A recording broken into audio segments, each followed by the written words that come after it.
Abnormal Andy, and Phantom Dark Dave. The Screaming Skull Podcast.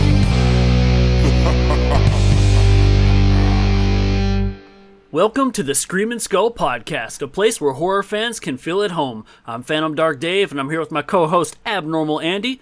What's up, dude? Yo, what's up? You can call me What's up, Abnormal Phantom Dave. I just told you I was Phantom Dark Dave.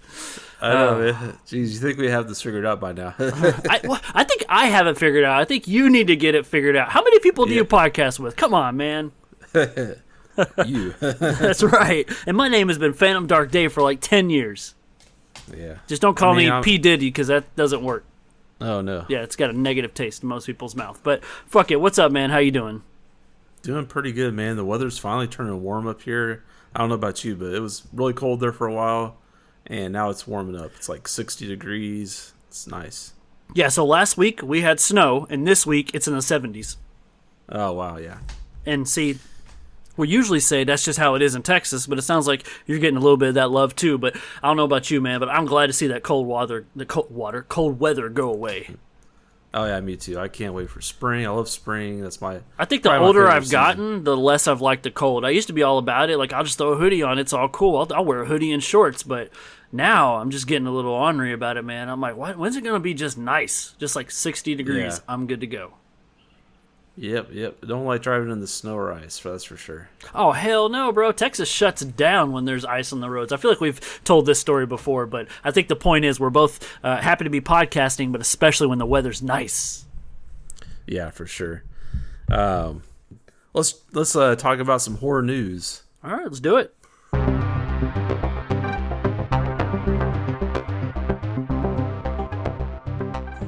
Okay, so there's actually a cool remake I heard about, and you know the movie The Faculty from 1998? I do. It's getting a remake with Robert Rodriguez as producer. It doesn't need it, but okay. Yeah, I'm open to it. For anybody that doesn't know, The Faculty, it starred Josh Hartnett, Elijah Wood, Famke Janssen. You'll probably recognize her like from Taken and X-Men. X-Men. Oh yeah, she was Phoenix or yep. What's her real name? I forget what her real Jean name Grey. is. But anyway, Jean Grey, yeah. I got you. And Jordana Brewster. Yep. Is another Fast person and Furious franchise. Oh yeah. There you go. And it was written by Kevin Williamson. But anyway, we all know who Kevin Williamson's from, but we don't have to go down that road because we talk about Scream enough on this podcast as it is. Mm-hmm. So anyway, it's like this like really cool 90s alien invasion kind of body snatcher kind of movie, but it's like revolves around a group of high school kids, kind of like Scream, I guess, in a way. So it kind of has that feel to it, and I think Scream definitely influenced it. But anyway, so in Variety, so there would be a screenplay developed by Drew Hancock, whose debut movie Companion just hit theaters, while Rodriguez will come on board in a producer capacity. So they said no director or casting choices have been revealed as of yet. So anyway, so I don't know. It could be cool, but man, if they go heavy CGI, it's gonna mess it up. Yeah, I hope that they. I mean, there was some CG in the original, but not too much. I feel like they did a lot of practical stuff. Well, even like the big monster at the end was a lot of. Well, they actually had like it was practical, right? It was, yeah. I mean, you're right, but it was 90s CGI, and at the time period, we didn't know no better. Where nowadays we've seen kind of the fluctuation of like good and bad CGI, and if they cheap out on it, it's going to be horrible. Yeah, that's true.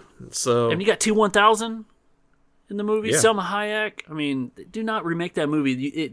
Lightning is not going to strike in the same place twice. I'm telling you, man. Lightning in a bottle is not going to happen. Yeah, it kind of sounds like it's in development stages at this point, so who knows if it'll actually happen or not. So what if I told you I want to talk about a remake that also is somewhat associated to Elijah Wood?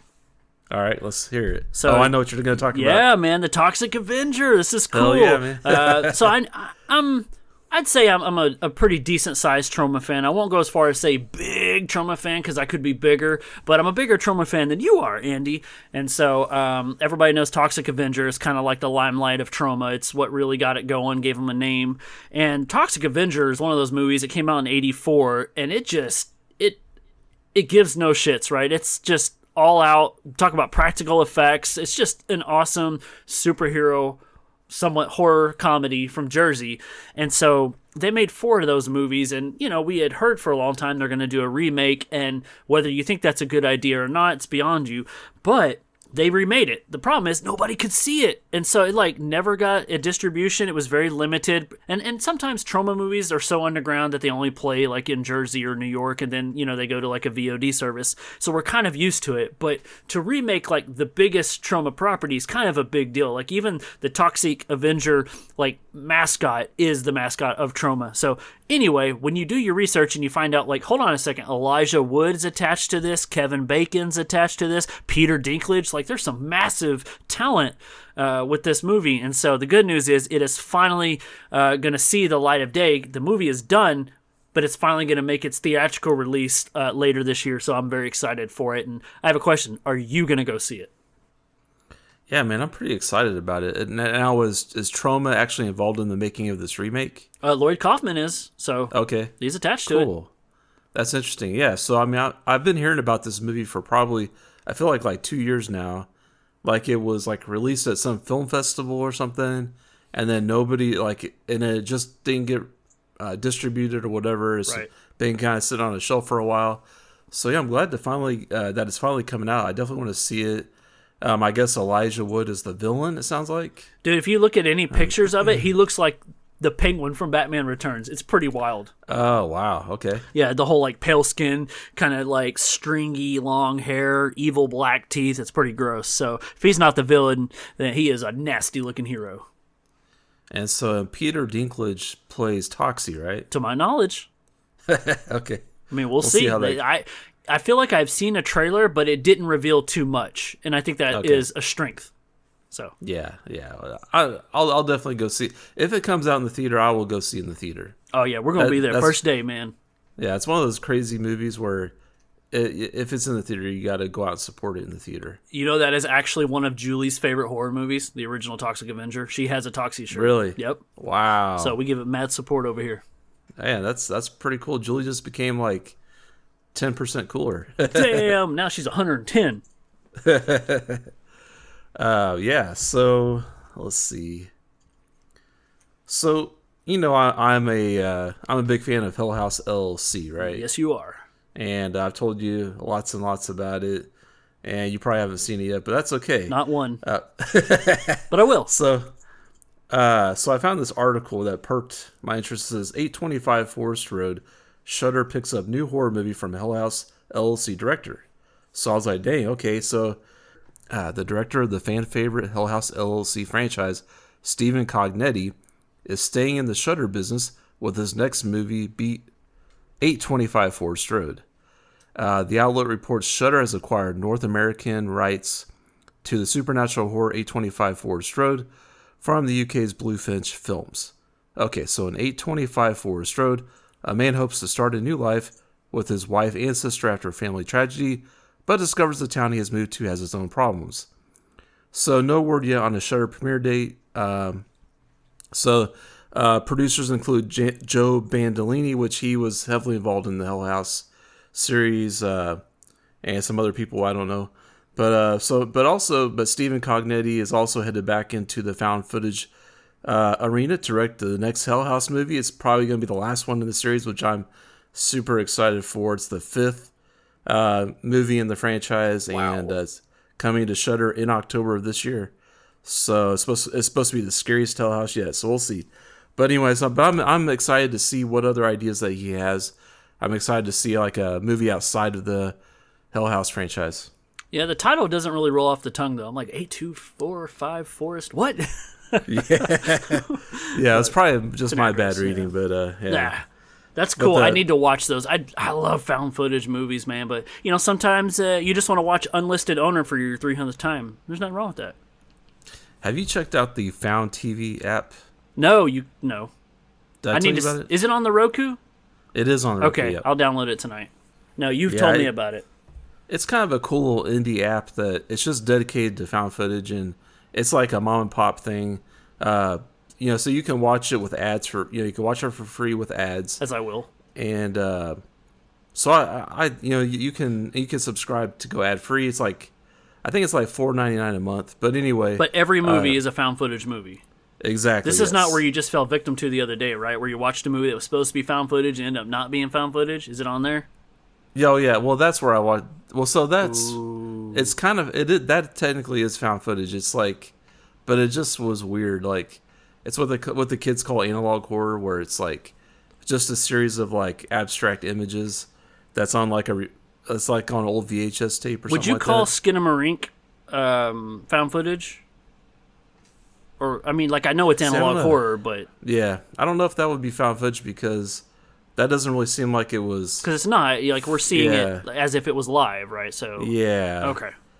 But this actually was like because it started off with the blue screen, so it was like a VHS Nice. tape playing.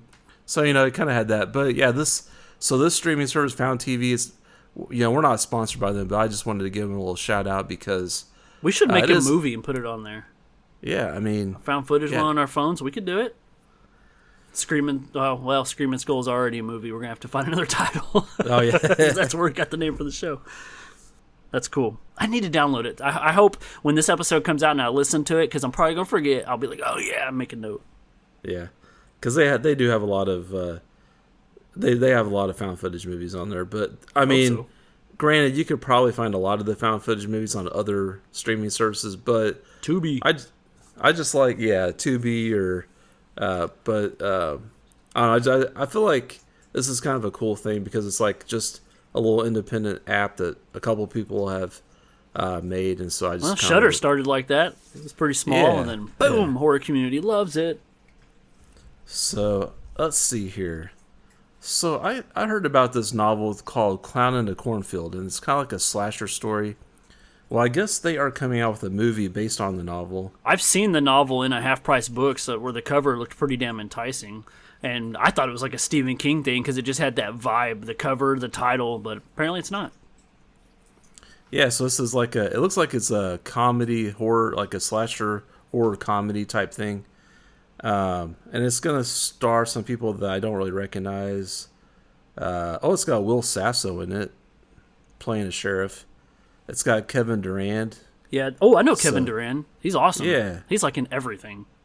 Yeah, so it does have some familiar faces, but You gotta be careful, Andy, because the last time you watched a movie with a cornfield, it was Sharks of the Corn or whatever. oh yeah, man, that Polonia Brothers Strikes Again. Oh man, Is that what it was called? Sharks of the. it was Sharks of the Corn, I think. Yeah. Oof. Yeah, it was, or Sharks in it. Maybe it was Sharks in the Cornfield. I don't know, but it was pretty bad. But yeah, this guy, the director, he is known for. He directed Tucker and Dale versus Evil. Oh, so that's I'm in. cool. I'm already sold. That's one of my favorites. Yeah. So it's probably gonna be like a. Oh my god, that makes so much sense. Yeah. So the story says a fading Midwestern town in which friend of the clown, a symbol of bygone success, reemerges as a terrifying scourge. So whatever. But yeah, so it's a clown slasher movie. So yeah, sign me up. I'm all for it. There is a plethora of clown movies, but there's not a whole bunch of great killer clown movies. So I'm hoping it stands out. Yeah, so this is coming soon. Oh, the release date is May 9th of 2025. So that's coming up here in a couple of months. Early summer. That's awesome. So yeah. Do you think it's gonna be theatrical, or have they? Yeah, I think it's gonna be theatrical. Yeah. Nice. Put some money into it. Oh yeah. I got a question for you. I think I know the answer, but you haven't been watching any of these fairy tale horror movies, have you? Like the Poohverse and stuff. Yeah, not yet. I need to watch them though. I wouldn't say you need to. You can. Okay. I've seen, the Winnie the Pooh Blood and Honey movie, and it's interesting to say, like, if it's better than I thought, because I didn't know what to expect, because it's, in a way, I mean, it's not the first of its kind, but it is the first of its kind in a long time. and it was fine. Then they released the second one where it kind of like retcons the first one with a bigger budget and makes its own story. And I liked it more because it was total wackadoodles with practical effects. Like, it's super bloody and violent, and I was very much entertained. And, you know, ever since the success of those movies, they've been trying to do a whole bunch of other ones. We've talked on this podcast about the Peter Pan, Nightmare Neverland had come out or whatever, Neverland, whatever you call it. And it did all right or whatever, but it didn't bank the buck. Well, another one that's really big right now is Popeye the Slayer Man. Have you heard about this? Yeah, I did see something about that. So there's the Steamboat Willie, the Mickey Mouse stuff, the Popeye stuff. And were you a fan of Popeye growing up? Did you get into the cartoons or the Robin Williams movie or anything? I did watch the cartoons. Yeah, he tricked me into trying spinach. I was just about to say the same thing. I was so disappointed. Spinach was so gross when I was a kid. Yeah, I eat it now, but yeah. Well, yeah, I can eat it now, like in a salad, like spinach leaves, but like spinach out of a can, I don't think I'll eat it still. Oh yeah, it's like slop. Anyway, if anybody who enjoys it, I'm not hating on it. There's, I drink Monster, and a lot of people don't like it. But no, I was just curious where you were on that. All these fairy tale movies are coming out, and a lot of times with a horror movie, it's kind of like you'll try anything once, and I didn't know if that applied to these type of films or if you're just gonna give all of them a hard pass. Nah, I'd be open to watching them. What do you think of the title? Popeye the Slayer Man. I think it works. Yeah, it definitely works, yeah. Cool. I like it. I tell you what, man, let me go ahead and dial down on another one because I got some really good info here. Are you a fan of Asylum Entertainment? Yeah, it's not bad. I'll check out a mockbuster every once in a while. I'm so glad you said that. You know that movie The Monkey is out. Oh yeah. Did you know Asylum is doing a mockbuster of it? Oh man, okay. This one's not even clever. It's literally titled The Jolly Monkey. Oh. And so, the thing with The Monkey is, it's like a short story by Stephen King, produced by James Wan, directed by Oz Perkins, budget of like $10 million, and it's already had a worldwide gross of $21 million, and it's only been out for like 2 weeks. People seem to like it. I really want to go see it. Renee, fan of the podcast, buddy, he said it was kind of a horror comedy, and so that's pretty enticing, and I'm kind of turning into a big fan of Oz Perkins. I really liked Longlegs and stuff, but when I saw Asylum was looking at it and making a mockbuster, I expected something kind of funny to roll off the tongue, but no, apparently they're making a movie. It's a mockbuster called The Jolly Monkey, and I don't know, do you have any favorite Asylum film? Let's see. If I obviously they're world famous for Sharknado, and there was like 7 of those or something. Yeah, so that's probably it's like the pinnacle for you. Now, because remember back in, what was it, dude? Like 2017, we interviewed an Asylum director. Remember Lee Scott?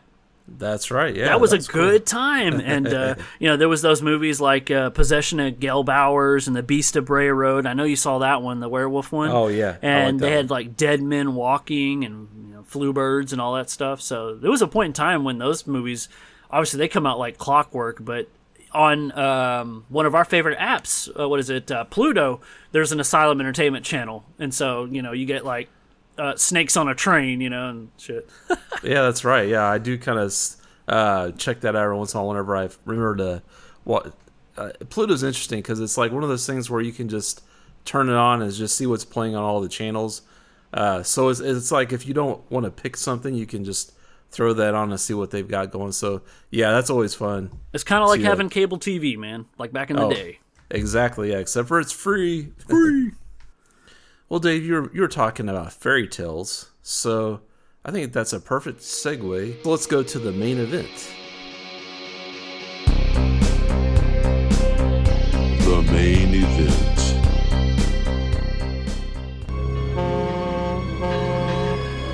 Watch that crate, that's very expensive! For centuries, he has remained hidden, watching, waiting.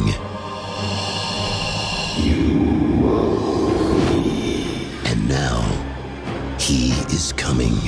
He knows your secret hopes. He sees your private dreams. And he can grant your every desire. Well, I'm not a greedy man. How about $1 million?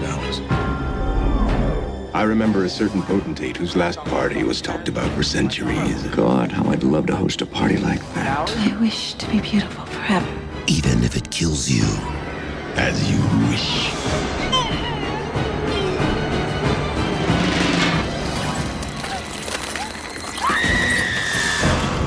Was it worth it?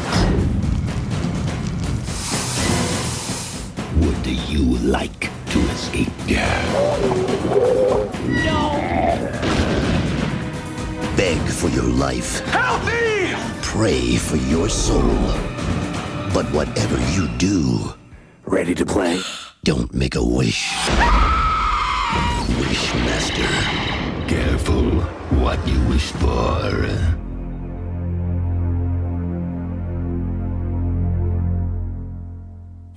That's right, Andy. Wishmaster from 1997. This was a movie that I chose, just coming off the heels of The Howling, which you chose. So we went from the 80s to the 90s. And the reason I picked this movie is it's been a long time since I'd seen it, but I remember having fond memories about it. When's the last time you watched Wishmaster?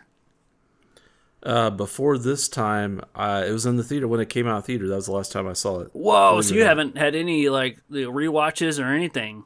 You didn't have this on VHS or nothing? I don't think so. Well, maybe I did. You just didn't watch it? Because I remember seeing the second one on VHS, and then I didn't watch any of those after that.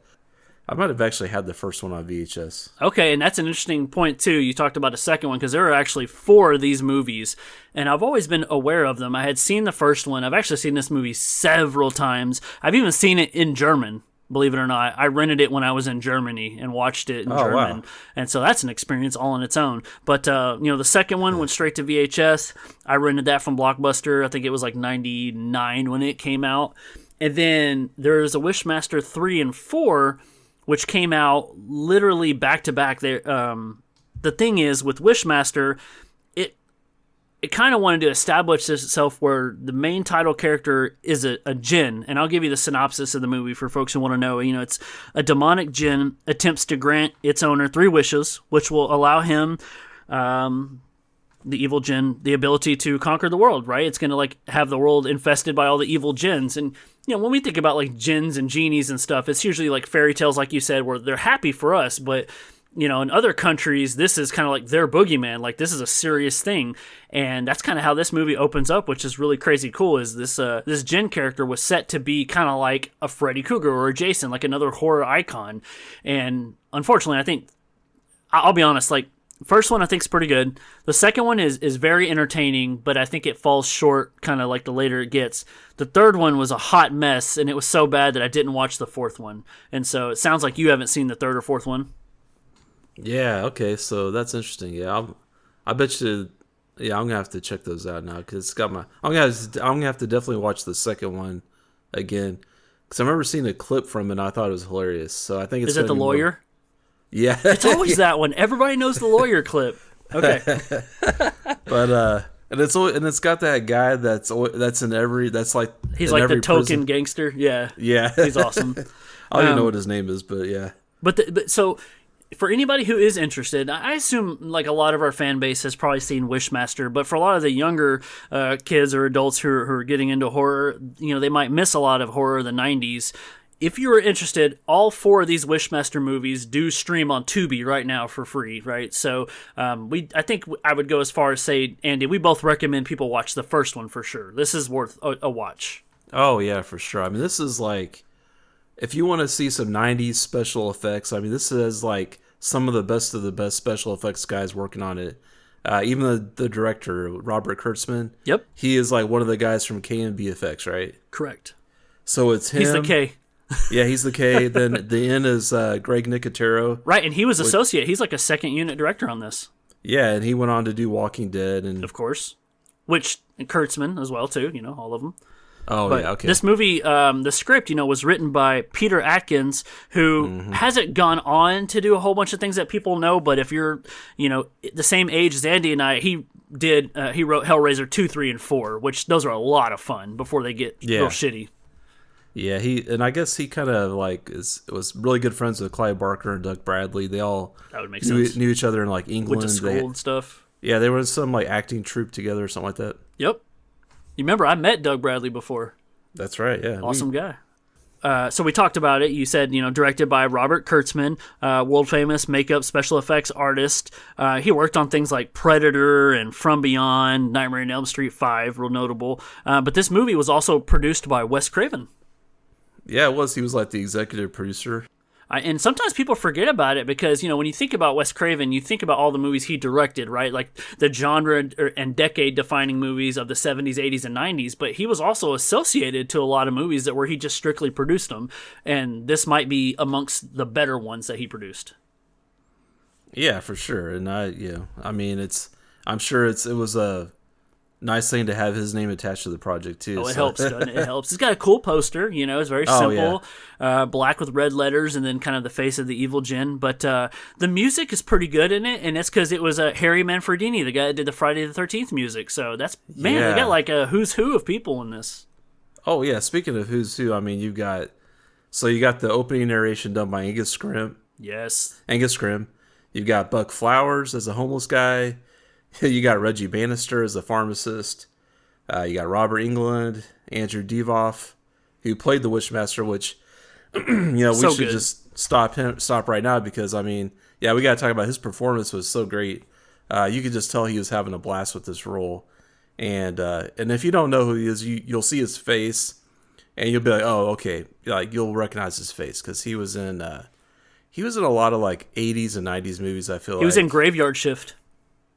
So, that's right. That was a great movie. It was a great movie. We'll have to do it eventually. I'll be willing to cover like any Stephen King based movie. But and you talked about Angus Scrimm as a narrator. People will recognize him as the tall man from Phantasm.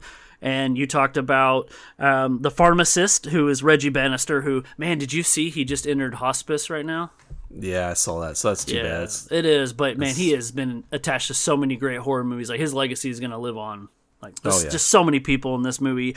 And then the crane operator is Mickey Torelli, but basically it's the dude who played Captain Rhodes from Day of the Dead.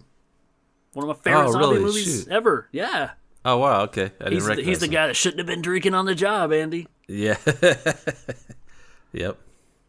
And you got two more big ones. So, we got Johnny Valentine, played by Tony Todd. Oh, that's right. Yeah. Tony Todd. How would you like to escape? And then, of course, we got a somewhat young Kane Hodder. Yeah, Kane Hodder, man. Yeah, I forgot he was in this, and I saw that scene. I was like, oh yeah, that's cool.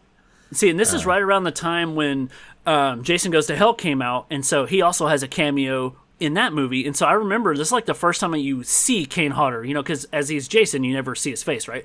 So we see him, and I remember thinking like, he doesn't look like a badass. You know what I mean? Like, you expect Jason to be, like, tall and brute and muscular, but that's just the way it works with cameras and stuff, because I've met him, and he is a big dude. And so it just, I guess when you're standing next to a whole bunch of other big dudes, it gets hard to tell. Yeah. It's like meeting athletes, too, man. Like, you look so big, and they sign your autograph, and you're like, what's up, little man? I'm average height. Calm down. So our main actress, like the final girl, if you want to call it that. Yeah. I recognized her face, but I didn't really know who she was off the top of my head. But she was in some like 90s TV shows. I'm thinking you and I had the exact same memories. Yeah, I think she was in Home Improvement for a few episodes. You nailed it. Yeah, she was in 7 episodes. She was Jill's friend, Patty. Yeah, I knew her from somewhere, yeah. I just found out the other day, like, Julia's told me before, like, growing up, we watched a lot of the same shows and whatever, but we were, like, going through some boxes because we had moved recently, and she found this paperwork where she, like, in school had to write down, like, one of her favorite TV shows and everything, and she wrote Home Improvement, and that's, like, one of my favorite TV shows of all time, too, and she's like, see, told you I wasn't lying. I'm like, I believed you, but that's really cool to find out stuff like that. Oh, yeah, that was definitely a regular show I watched growing up, and I think this actress was also in the Drew Carey Show, for a couple episodes, which I watched that a lot too. But she wasn't ever like big in the horror genre anymore, and it didn't land any major staple roles. So it makes me wonder if she just didn't get that exposure, or if she made this movie and she's like, "Oh, I'm good. I'll go back to comedies or sitcoms." Yeah. It's funny. 90s movies. Everyone smokes. Oh yeah, dude, this movie like was sponsored by Marlboro or some shit. I swear. Yeah. Get your camel toe and your camel cigarettes. Hey-o. Oh. Oh, sorry. But what do you think of the opening of this movie? Because it starts off pretty hardcore, man. We see like it's like 1127, I think, is the year, and there's like a djinn that's talking to some Persian emperors and like make your wish or whatever. And you know, right off the cusp, you realize this is like a monkey's paw, be careful what you wish for type situation. And there's one guy who's like the emperor's right hand man. And he's like a sorcerer or something. He had that wizard look. He's like, don't make any wishes. This is bad. You know, he's going to flip it on you and they're going to da-da-da-da. And so the king has one wish, and basically we get entertained for what feels like 10 minutes of just people being mutilated. And I got to say, man, some of the coolest practical effects of the 90s right there. Oh, yeah, for sure. I think his wish was show me wonders. Yeah, And something then- simple and which turn was it like, on its head. He was like, as you wish, you know, And when you respond, you know it's not going to be good. yeah. Like, let me get a monster as you wish. Like, hold on a minute. Why you got to say it like that? What do you mean as I wish? I'll go somewhere else. Yeah, he was having too much fun with those wishes, man. But yeah, like you said, there was some really cool special Somebody effects. turned into a snake? Yeah, there's a snake guy. There was a guy whose skeleton like Yes! crawled out of his skin. Yes! That- It looks that so was really- cool. It's like yeah. like chest burster type stuff, like we're Oh, eating that's right. intestines. It was Yeah. wild. It's kind of like you could tell this is an excuse to let your imagination run wild. Like the special effects guys, I've always wanted to be able to do a said effect. Okay, cool, Yeah. put it in that scene, and I'm not complaining. For sure. Oh yeah, no, it was great. It was a great way to start off the movie. I mean, you know what you're getting into, so. You do, and then I guess once they realize, like, don't make any more wishes, because the rule is, you know, after you make your third wish, all hell breaks loose. This emperor manages to trap this djinn inside of this, like, fire opal. It's like a red diamond-looking thing. And so that kind of gets us into our main story, is we meet Robert Englund, and he's a collector of all kinds of things. And there's this crate that gets, like, he's like watching it. He's being delivered. It's this like $10,000 crate. He's waited like 10 years for it or something. They said the name, but I forgot. It's like a Ahura Mazda type statue. Yeah. But for whatever reason, it had that fire opal inside with it. It was like buried in the stone of it. And the crane operator's like drinking on the job, drops it, and it falls and crushes somebody we didn't bring up, Ted Raimi. Yeah, Ted Raimi. Like, what's he doing in this movie? This guy, he's always like makes cameos and just gets killed in every one movie, I feel like. Yeah, he's Evil Dead royalty and everything else, and his brother Sam Raimi. So there you go, got the hookup. A dark man, but yeah, he gets killed in this, and you know, like I said, this is present day, and so that's kind of what happens. Is that crane falls, or the statue falls, kills this assistant of Robert Englund's. And so Robert Englund, of course, distasteful, pissed off or whatever, but everybody's like scurrying over to see if, you know, Ted Raimi's character is okay, including one guy who finds that fire opal and he just puts it in his pocket and he takes it to the pawn shop. I was like, I feel you, bro. Yeah. Dishonest, but I mean, feel you. Yeah, some dock worker, he's like, man, it's You like don't get paid enough to care. But yeah, it was a cool way to get the jewel out of the statue into somebody's hands, you know, because so Right. I mean, it's got to move the story along somehow, and that's the, you know, believable way, if any. And of course, we finally get to meet like our main character, and she's out playing tennis with her friend, who is totally crushing on her the whole time. I think his name was Josh or something, and he's stuck in the friend zone, but they're playing tennis. And dude, if you know. This movie screams 90s in this scene. Everybody drives a convertible car, smokes their cigarettes, like you said, and blares that like Third Eye Blind type music as loud as possible. Yeah. Oh, yeah. And I was digging it though. You know, I had like my Jinko shorts on. I was like, yo, I was there. But you know, they have good chemistry. It's a pretty good scene.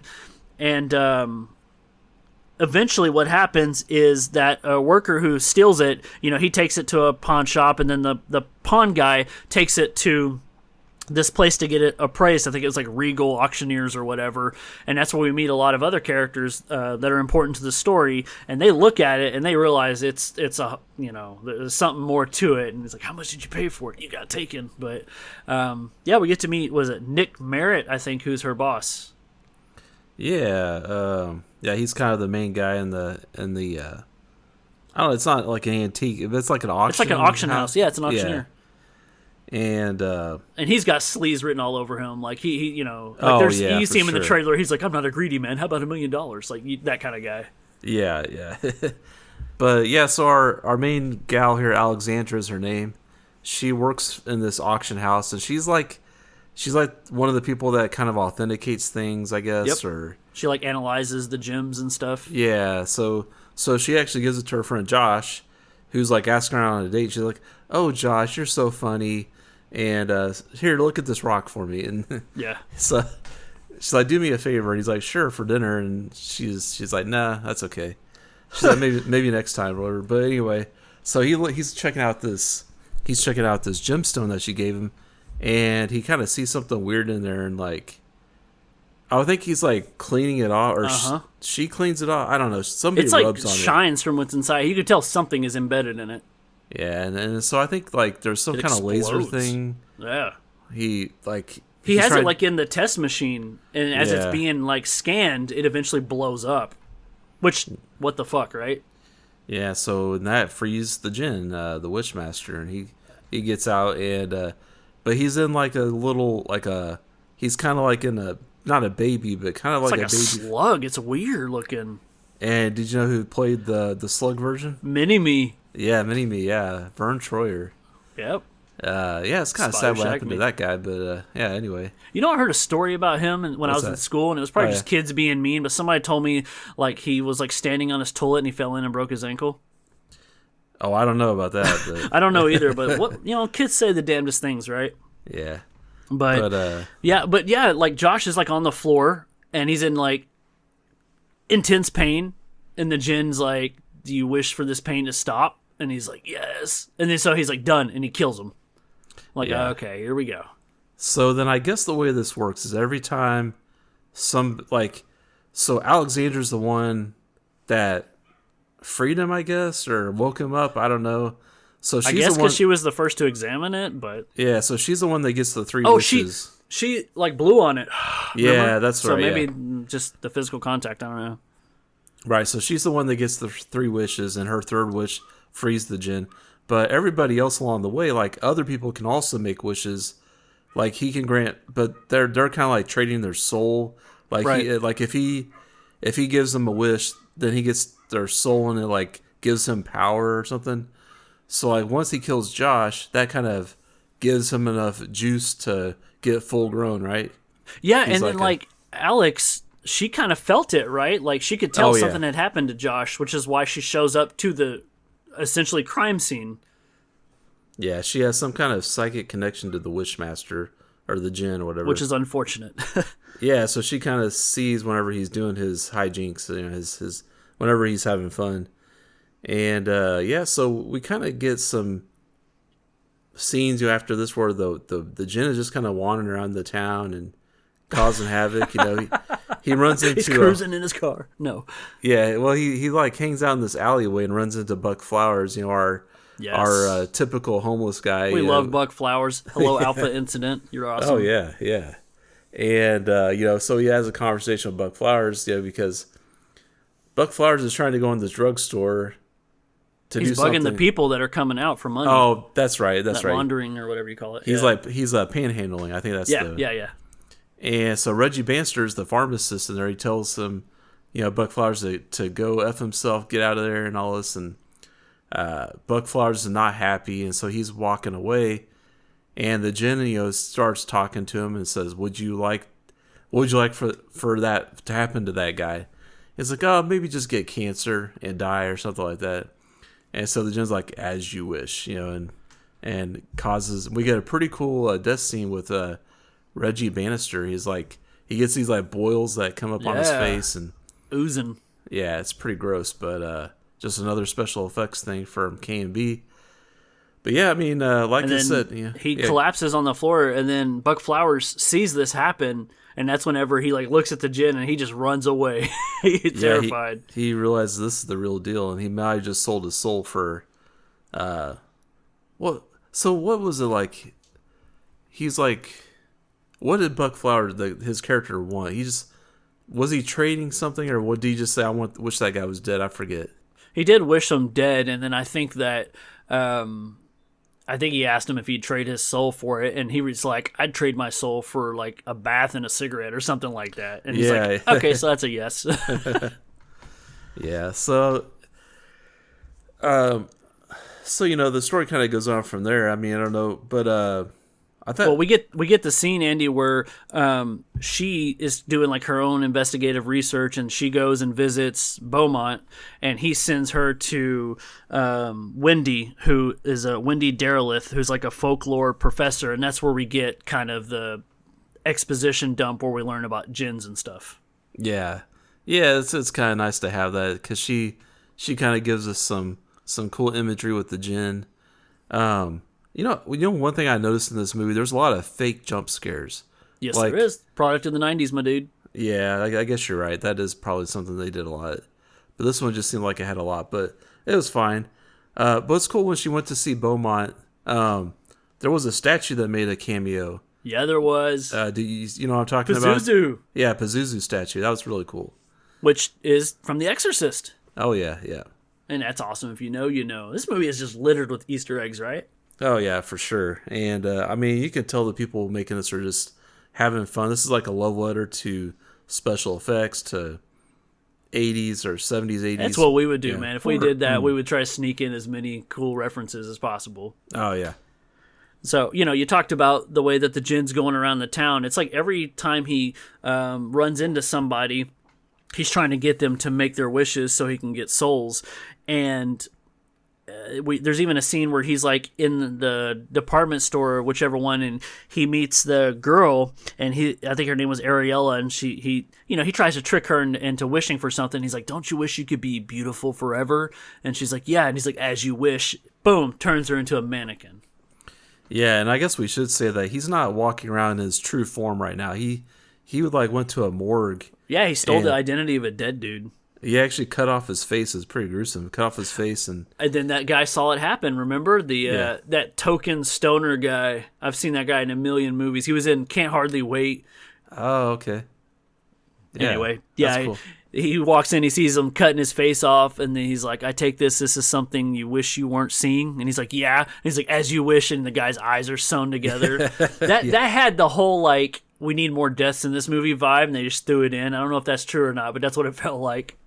Yeah, and his poor medical student. Yeah, he technically didn't die at that point. I think because later on we see that he was like in a mental hospital or something. Well, don't you know when you go blind, they call you crazy, see? Yeah. So anyway, so at this point, when he gets to the department store with the lady that he turns into a mannequin, he's actually looking like Andrew Divoff now, like a normal person. So like a Russian dude. Yeah. Yeah. And because I think if he walked around in his true form, he would kind of freak some people out. Well, as we find out later on, the folklore lady, she asks him to show her his true form, and so he does, and that's when she kind of goes crazy. Yep. And the djinn also goes to, what is it, like the cop station, right? Because there's the scene where he's basically trying to get Alex's info. He doesn't know where she works yet, doesn't know where she lives. He just knows she's attached to this murder case. So he finds the detective that's investigating everything. It's like Nathaniel or whatever his name is. And he's talking to the detective, and he's like, "I can't tell you that info." But then there's like this other guy who's brought in on these charges, and he's like, "Damn, that guy again. I can never, get him arrested or whatever." And he's like, "Do you wish you could get him arrested?" He's like, "I just wish we had hard evidence that you couldn't deny." And he's like, "As you wish." And then but that guy uncontrollably stands up and just starts shooting cops. And so they're like, "Holy hell." And so they all go over and track that guy down, which he of course dies. But that allows Andrew Divoff to get the information of Alex. So now we know where she lives and works. Yeah. So he's kind of playing in some ways he's kind of playing a cat and mouse game with her, but also he's trying to kind of wear her down so she will go ahead and make her wishes, I think. Yeah, and he wants her sister, too. It's pretty obvious. Oh, yeah. But, so they get the info, and Divoff goes to the job, and that's where he meets Nick, and that's the scene from the trailer I was talking about where he's trying to get her information, and he's like, "I can't give you her address," and he's like, "Oh, maybe there's a price for it. And he's like, I'm not a greedy man. How about $1 million? And he's like, done. And this is where the film just gets straight out fucking silly, bro. Oh yeah, his mom was his mom or aunt or something. Mom, like, yeah. They're going on a flight and they're making out they have some kind of life insurance policy or something, that insurance policy they're taking out is for $1 million. And yeah, it doesn't show the plane crashing, does it? It just shows it blow up. It's just like she okay. signs the waiver, talks about her son Nick, who works at this jewelry thing, and then next scene, the plane takes off and blows up. Just like what? Yeah. Well, and Squeeze that in there. Yeah, man. Before this, we get the Kane Hodder scene, which is kind of funny too, because Kane Hodder's like, you need to leave, and so the genie's like, dang it, he's telling me to go, so I have to go, and so he starts walking away. He's like, I got to get in there, and Kane Hodder's like, the only way you're getting in here is through me, and he's like, oh, there we go, there's my way in. Yeah, he goes, that is something I would love to see. Oh, yeah. Oh yeah, that's right. Yeah. And so Divoff has that awesome smile, doesn't he? Just like Yeah. that evil shit-eating grin. Oh yeah, for sure. So he grants his wish, and he turns Kane Hodder to a pane of glass and walks right through him. Unfortunately, the worst effects in the movie right here. Yeah, it was pretty cheesy effects there. But I mean, I feel like the CG was pretty minimal in this movie, really. Agreed. And I mean, I think if this is as bad as it gets, it's still pretty good. Yeah, and we have the people that can do practical effects, so that really stands. And I remember when I saw this in the 90s, I didn't think it looked bad. Like, I don't remember thinking, oh, that scene's terrible. I remember thinking, that's fucking crazy. Yeah.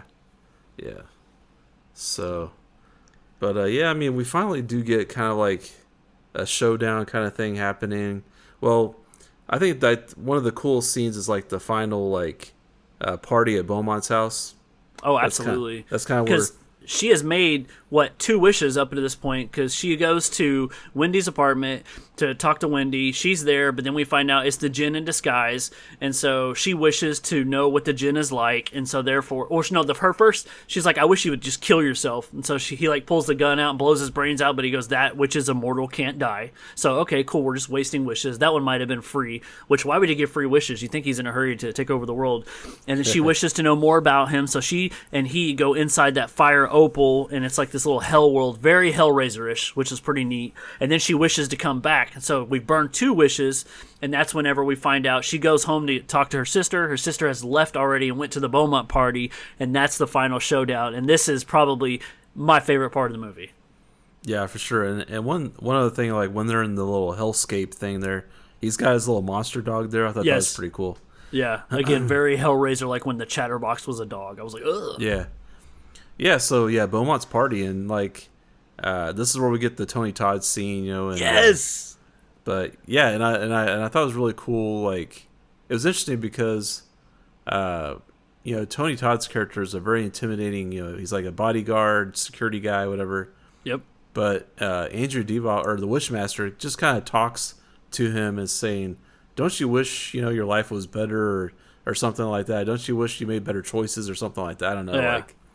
And he kind of got through to Tony Todd's character, and he's like, "Don't you wish you could escape?" And Tony Todd's like, "Yeah."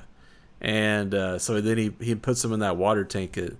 He's like, Houdini did it in how many seconds or whatever. Yeah. And so we see our Candyman actor like in a straitjacket and chained up and drowning in a clear box. Which, Andy, that's like my nightmare. I fucking hate water, dude. So they had to go there, right? Like, had to just give me a water death. I'm like, damn it. And that's one of the other things about this movie. There's so many one-liners too. Whenever he's granting people their wishes or something, like as he's like very Freddy Krueger-ish. Yeah, he has a lot of one-liners, which is really cool. But yeah, I mean this party is another special effects like spectacle. This is like you get a lot of special effects. You get because I think Robert Englund or Beaumont he's talking to the Wishmaster character, and I think what wish does he make? I forget. He was telling him about basically the beginning of the movie, how he was at a party that everybody talked about for centuries, and then Beaumont says, "Oh God, I wish I could host a party like that." And he's like, "As you wish," and that's when all hell breaks loose, literally. Yeah. And it's a lot of people are getting killed and stuff, and then Alexander Director cameo. Oh, that's right, yeah. Robert Kurtzman plays the piano player or whatever, and he's like standing by the piano, and like all the chords rip out and wrap around his face. I thought that was super awesome. Yeah, it rips his head off. So Alexandra's actually trying to find her sister, and she gets to this hallway where there's all these like stone warrior statues, like samurais and different stuff like that. And there's also like a group of security guys that are trying to escort her out of there, I guess. So this is like a really basically cool scene. acting like a SWAT force type deal. Yeah, so this is really cool because all the stone statues come alive. And oh, dude, I lost my shit when I was a kid. Like I've always thought about like what if things came alive, like very Toy Story-esque, right? But to kill you. And so when you see all those stone statues just like turn their head when you walk past them, that is some creepy stuff. Oh yeah, so we get a lot of kills here in this part in this hallway, and a lot of gore, People getting killed by swords, bow and arrows, just everything of like ancient Aztec warriors is pretty awesome. Yeah, so then we have the final little showdown match of wits between Alexander and the Wishmaster. He's got her sister in a painting. Yeah, that's like a picture of a fire, and that's a big deal because we learned that their parents died in a fire early when they were kids or whatever, and they couldn't save them. That's right, yeah. And so now it's like an emotional tug of war because she can't save her sister from another burning situation. Right, yeah. That's right, yeah. And so, and it's funny, like, I kind of saw this coming because in the beginning of the movie, she's like this, she coaches this girls' basketball team, and she's telling them about stillness, be still or whatever, like, talking about stillness of your mind or whatever. And so like focus on things, don't overdo it. Yeah. So that kind of comes into play where the Wishmaster is making all this crazy shit happening around her, and she just has to like kind of like meditate or whatever, just like kind of block everything out. And he's pushing her to make that third wish, just make this stop, and he knows if she says that, then he'll be released. But she has to find out another way. And you saw it coming, and I feel dumb. I didn't. Well, I didn't really see the wish coming. I just saw the whole stillness thing or whatever, her meditation thing coming. But yeah, it was a pretty ingenious way to make the wish. She just wished that the guy wasn't drinking on the job that day. Yep, and none of this happened. That was good enough. I mean, I figured like I'd be afraid to make a wish because I just would feel like the genie would find a way to twist it around. And right. And, I mean, if they wanted this movie to be longer, they could have. But I thought that was a pretty solid way to make it turn full circle without an argument from the viewer. Because, I mean, if it goes back in time, what are you going to do, And so... Yeah, Mickey is no longer drinking alcohol on the job. We go right back to that scene on the dock. They safely lower it. Ted Raimi's character doesn't die. Beaumont gets his statue. And Alex is now being really nice to Josh because he's alive again. And are we led to believe that she remembers the events? That's because I don't know, man. It's not really clear. Maybe they just left it up to us to interpret. So her wish turned back time too, but she was still aware. Yeah, she was still aware of the things that happened because now this time around she's like she wants to. She's like ready to like go out on a date with Josh, I guess, and get him out of the friend zone. Yep. So, but I mean, it's a happy ending. It's probably what the studio wanted, and it works. And of course, it eventually the gym. I guess the gym is still inside the statue because at the end of the movie, we kind of zoom in on the Fire Opal gym, and then there's like the jump scare where like the Wishmaster like looks at the camera and then it's over. Cue 90s music, But oh yeah, yeah. So yeah, pretty satisfying ending. I feel like just overall, it's a very satisfying movie. I remember when I first saw this in the theater, I wasn't too crazy about it. You saw this in the theater? Yeah. I forgot you said that. That's awesome. And I don't remember why, but I just wasn't too crazy about it. But now rewatching it now, it's like, man, this is a great movie. So Andy was like, that was no Scream. Yeah, I don't know what was going on with me back then, but anyway. This movie only had like a $5 million budget, dude. Wow, that's impressive. It brought in like 15, 16 million, yeah. Oh, that's awesome. Pretty good. So yeah, I mean, this is one of those movies, like, if you're a fan of like just practical effects, you should check it out. Because I mean, it definitely has everything you could ask for. Yeah, and you're a fan of horror, it's fun to play the Who's Who game. Oh yeah, for sure. It has all the cameos and stuff like that. So yeah, If you're like an old 90s, if you're like our age and you like the 80s and 90s stuff, then check this. If you haven't seen this, definitely check it out. If you haven't seen it in a long time, it's definitely worth the rewatch because it's with a lot of shit that's kind of coming out today. Not everything is that, but if you're like me and you keep trying new horror movies and some of them just aren't hitting for you because you love some of the older ones again, it is always fun to revisit a classic. Yeah, for sure. This is definitely one to check out again. And like you said, it's streaming on Tubi, so it's very easy to watch. I'm probably going to check out the sequels. I'm kind of curious where they go from here. The third one has, I forgot her name is like AJ. God, it's AJ. The girl from Final Destination 2. She went on to do like Criminal Minds or whatever. Oh, it was like one of her first films. She's really good, but the actor who plays Wishmaster is no longer attached to it. They got some other guy for 3 and 4. The aesthetic isn't really great, and you could tell that it's a more micro budget, and it gets very more heavy on the fantasy. Okay. But I do like part 2 is pretty good. It's got Tiny in it from people know him from Friday, But that's right, yeah.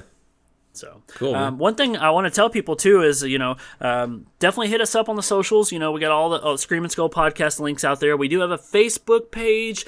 And we do have TikTok. If you still have TikTok, we have Instagram. We pretty much got off X because nothing was ever happening over there, and a lot of our people kind of left X and went on to like Blue Sky and stuff. So we just were kind of like, I'm one less app to delete on my phone. But we enjoy hitting up everybody, talking to other podcasters, talking to listeners and stuff. We got the YouTube channel. We love when you comment. We appreciate anything and everything you can do for the podcast, and we also take requests too. So don't hesitate to interact with us and let us know if there's something you want to do, because one thing Andy and I talked about doing that I'm very excited about is we thought we would, we kind of dropped the whole like let's do all new movies, let's do let's just change it up, let's do movies we want. We thought about doing themes, which is really cool, and so Andy and I take turns picking movies, and I chose this one, which kickstarted a theme, but I let Andy choose what the theme was, and so he chose another movie that for us to do next that we're both really excited about because neither one of us have seen it, and it ties into Wishmaster some way.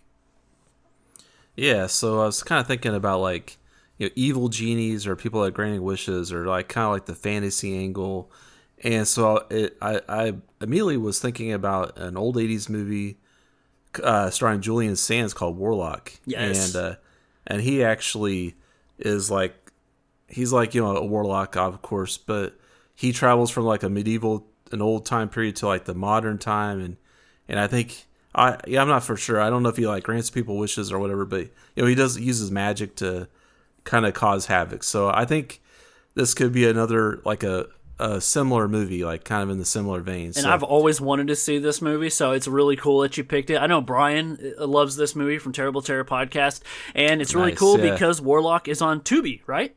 Yeah, it's on Tubi. Easy to watch. So if you're watching Wishmaster and you're on Tubi, hey, switch it over to Warlock and get prepared for the next movie. Yeah, man. Anything else, brother? That's it for me, I think. All right, cool. We'll let you screamers go. We appreciate you checking out this episode. Like I said, hit us up on the socials, and if you can give us a rating, we would love to see those 5 stars climb on iTunes, Apple Podcast, or Spotify. So we'll let that be that. I'm Phantom Dark Dave. And I'm Abnormal Andy. Thanks for listening to the Scream and Skull Podcast.